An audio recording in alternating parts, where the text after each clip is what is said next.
மக்களை பிரிக்கும் சனாதனத்தை ஒழிக்கப்பட வேண்டும் அப்படிங்கிறாங்க சில பேர். அதாவது அந்த ஸ்டேட்மெண்ட்டே தப்பு. மக்களை பிரிக்கும் சனாதனம். சனாதனம்னா என்ன தெரியுமா? ஒருத்தரை நிக்கிறது. ஒரு வார்த்தைக்கு அர்த்தம் தெரியும், அர்த்தமே தெரியாம அதை அழிக்கணும் ஒழிக்கணும் அதெல்லாம் சும்மா நமக்கு ஏதோ அந்த காலத்துல இருந்து சொல்லிட்டாங்க அப்படிங்கிறதுக்கோசரம் சனாதனம் இஸ் நாட் கேஸ்ட். அதை நல்லா புரிஞ்சுக்கணும். சனாதனம் பிராமினிசமாக உண்டாக்கப்பட்டது கிடையாது. சனாதனம்ன்றது it is a Vedic philosophy. It is a Vedic philosophy, not a caste philosophy. அது ஒரு ஜாதி மத பிலாசபி கிடையாது. இது ஒரு Vedic philosophy rooted in authenticity. இப்போ இயேசு அன்பை பிரச்சாரம் பண்ணினாருன்னா, அப்ப இயேசு பிரச்சாரம் பண்ண அன்பு ஒழிக்கப்பட வேண்டும்னு பேசினா எப்படி இருக்கு?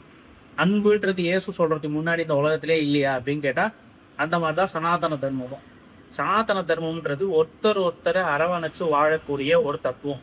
யாரும் யார் மேலேயும் பகைமை பாராட்டி அதன் மூலம் ஆதாயம் தேடாத தத்துவம்.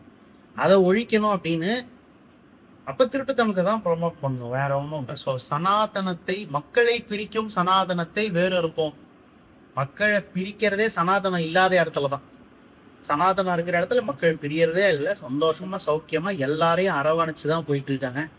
இப்போதைக்கு யாரும் யாரையும் இது பண்ணல. சனாதனம் அப்படிங்கிறத ஒரு கேஸ்டிசமா ப்ரொமோட் பண்றத முதல்ல நிறுத்து.